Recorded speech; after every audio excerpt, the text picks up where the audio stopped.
Hi, good morning, everyone. Tom Kaczynski here. Welcome to Pineland. We're going to do a little bit of map study today, and we're going to do this because there's an interesting article by Douglas McGregor that came out, I believe, yesterday. I might be wrong on the date, talking about how Poland has an interest in maybe doing something with Ukraine, and that these may become united, and that the West, in the efforts to either expand the war or to protect against Russian, advancement, is thinking they want to get into Western Ukraine, and that Poland is willing to do so. So to do that, we got to go back in history a little bit first, just to show you a map or two. We'll just show you one, and I'll explain the history of it. Then we'll look at what the West might be thinking as a solution they would like to see. Now, I'm not saying this is viable. I'm not even saying it's going to happen. I'm just simply trying to give you some context.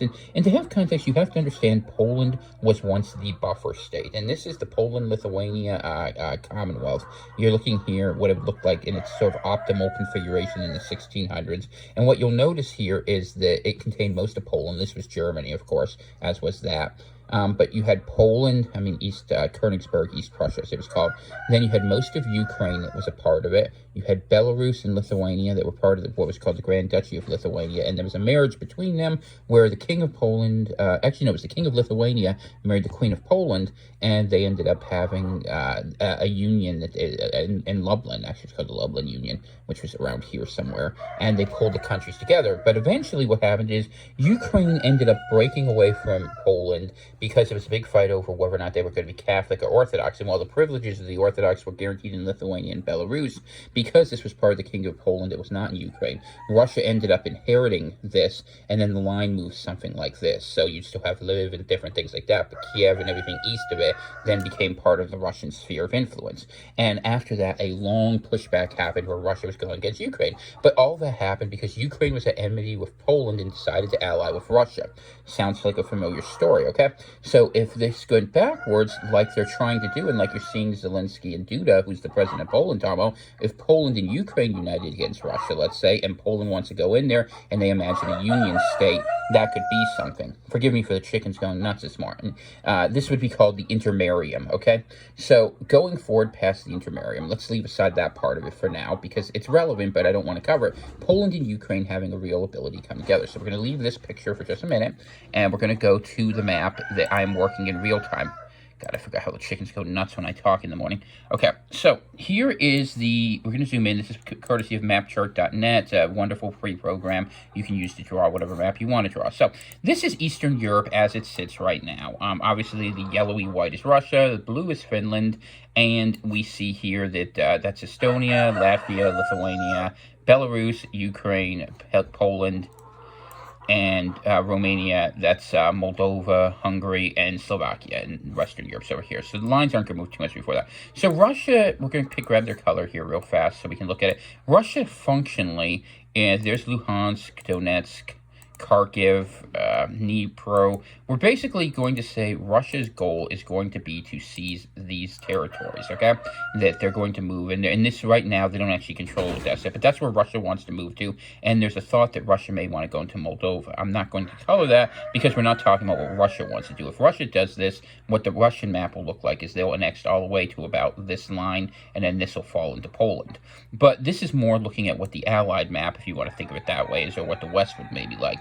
Now, the European Union desperately needs a secure border against the East, and the United States via NATO is going to want a strong military ally. Poland is militarizing way faster and is much more reliable in standing against Russia than anyone else. Hungary could do it, but Hungary's government has always been very friendly to Russia. They don't have the same issues. Romania has issues with Russia as well, so they're going to be someone the West is going to want to work with more, and Slovakia has worked well. Hungary's isolation guarantees that they're not going to want to do anything more than they have to do with them. Now, they will probably give them, if the West gets pushed back, a little bit of a payoff just to go away. Because they don't want to have the discord within the European Union, so give them Transcarpathia, which is a European region that has a number of Ukrainians, a number of Hungarians, as well as an ethnic Russian population. So if these are their choices, you can guess that they'd probably be much more happy with being part of Hungary than they would of Romania or any of the other countries. And the same sort of thing here, Chernivisti has a lot of Romanians. And interestingly, if the pushback starts, and this is a bad map for me to draw this area to here, Odessa's right here, but this area here historically, just north of Varna, had been part of Romania. So you might see this whole area actually be given to the Romanians because they're going to have the port infrastructure. Poland is a landlocked country to their east. Obviously, they're on the Baltic Sea there. Now, the big chunk that will come out is from Poland here if the Russian polity starts having trouble. But before it happens, Ukraine will, at a minimum, it seems like everything we're hearing is Poland wants to go to about here, okay? But there's a lot of talk you hear about a union state happening that's continuing forward. And once again, we'll return to that map before. Remember what we're looking at. Look at the map of Ukraine, what it used to look like. Okay, this is not a perfect map, but just show you that border there, okay? And then think of what that would be, because that's the sort of the heart of Ukraine, that's Western Ukraine, if you want to think of it, not Russia. Amazing how that map looks like that. So let's, instead of coloring Ukraine, instead of coloring them this purple, or pink, we're gonna color them as part of Poland, but we're gonna color them a slightly different color, just so that it's recognized that this is the rump of Ukraine. In fact, we'll go ahead and cover all of the Ukraine parts that way, just so that there's less conflict here. So that this would be what they call in that region of the world an intermarium state. It's a link between the West and the East, so that you would have Ukraine as part of federal Poland. Think of how you might put two states together like Czechoslovakia or something like that. So if that happens with the West, okay, if that's the peace treaty, maybe that's it, then you have Poland being much larger there. But of course, Russia wouldn't accept that, and so Russia would the fight would happen here, which would draw NATO into a larger war.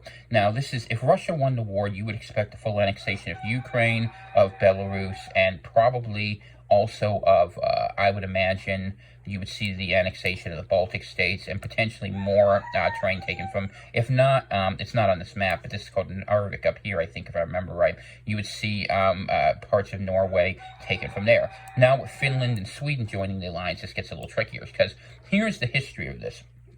So if the West wins, what we would expect to see is, first off, Kaliningrad is going to be added to either Poland or Lithuania. I'm going to make the assumption it's going to go to Lithuania, or to Poland rather. But there's a possibility in the end of this that you might see Lithuania come out of this as part of a Polish superstate. And the other thing you would probably see as a price of the West is you would see a vassal state to Poland, once again, because they're going to try to manage this to a single political entity, and Poland hating the Russians is kind of convenient for them here to pull that into the old Polish-Lithuanian Commonwealth. So we'll go once again back to the original map, and you notice how much that map starts to look really familiar of what's been out there. And look, Poland and Russia have gone back and forth over this territory a lot of times, and Poland's always felt like their security is impossible because this is a big plain between them.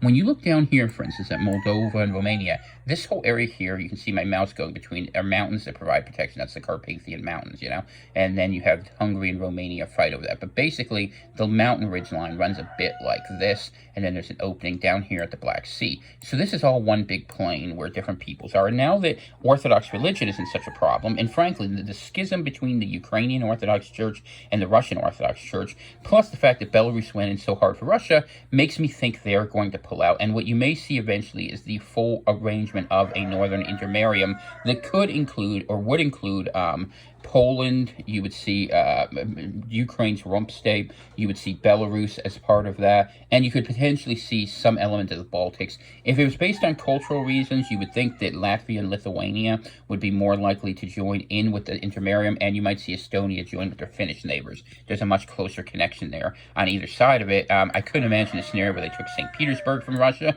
but hey, maybe they would. I'm not really sure. Now, one thing you might see as well that we're not talking about here, but now with Finland coming into the war, that puts Karelia in play if there is a Russian partition. Or I shouldn't say partition, that's not really the right word, but it may be the case that the price that might be cost to Russia is to give those territories, and there's a little bit over here. It goes basically about here. I'm not going to color the whole thing, but this was the line of Finland. It was actually more like this-ish. Before the war, but that is something you might actually see pushed through. And given the import of the Arctic in days ahead, you might see a larger configuration. So that's a possibility. I don't think you'd see them push into Russia proper. If there'd be any other areas, you would add in the east. That's, I guess, a fair question. Let's exit Zoom for a second here so I can pull this over. Give me 1 second. How do I do this? So, or I guess I can't do it that way. Okay, so whatever. I guess the map is... Oh, I know what I gotta do. Zoom out. This is my fault. Okay, come on. Well, it doesn't want to zoom out. That's lovely. Press that will allow me to move. Oh, there we go. Good. Alright, so let's exit Zoom for a second. Alright, so, and this is going into, you can see Ukraine there and Russia. Now, if the reconquest of Ukraine happens, this is where it gets a little interesting. Because you would see then, the question is, would Ukraine be an independent country? And you could say, yeah, but I bet they wouldn't actually do it that way. Because this is a good, quick excuse to get the Ukrainian Polish state into the European Union through the back door, where you don't have to have all those fancy, annoying votes that they don't like to have about it. And what would be convenient for the Ukrainians in that deal, we're assuming in this case they get to take Crimea, which wants to be Russian but won't be, those might be added into, what should I say? Those might be added into Ukraine. So, and I would also assume that over the course of the fears of what's happening with the Russians, I think there's a pretty high possibility, and it makes a lot of sense to me, that you see the ultimate integration of Moldova, which was the Soviet part of Romania, if you want to get into the culture of it. It's long, it's complicated, they speak the same language, and they probably will come together eventually. Sorry, got color Moldova here. You can't see what I'm doing, but that's okay. It's not important. And then you... Good time. Color country. Didn't I color? Do I color? All right. Give me a second. I didn't do this right. So I just want to demonstrate there is a reason for this. Okay. So now you have more coherent things. And now NATO's front line is, this is the Polish Commonwealth. These are the Baltic states. Maybe you unite them. This ends up being a slightly larger Hungary. Or you could give that to Slovakia if you're really pissed with the Hungarians. That has some problems. And then you have a larger Romania. And I suspect the actual line would be here, where this would be part of Ukraine and this would be part of Romania. And at that point, Ukraine might request the territory back, or they might give it to them, considering they're going to inherit something. And maybe you take a chunk off of Russia. And one of the things that the West would love to do, potentially, and I'm not saying they would do it, but it's certainly worth considering, there are lands that they would take a look at maybe taking. We'll just make a different color here.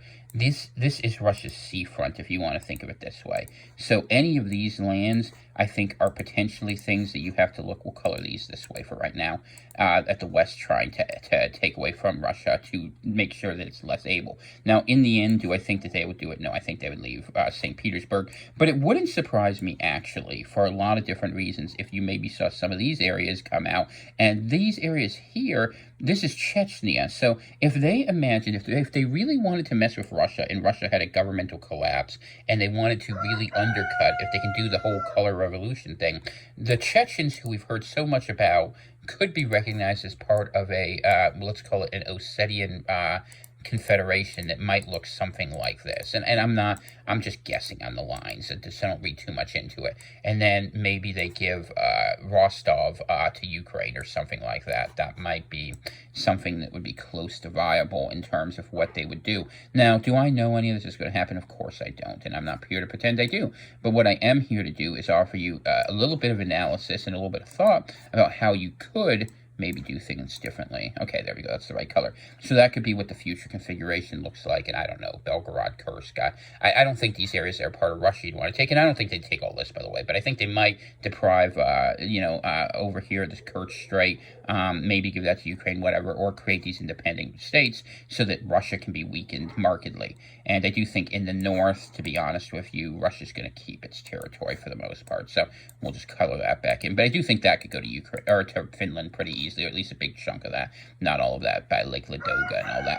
So that's what the Western version of a victory looks like. A Russian version is much simpler. You just color all this white. You color these white. I think you can color maybe bits of Finland, but I don't think they would take Finland. I think they would basically force them into neutralization, collapse their government, and you would see all the way to Romania.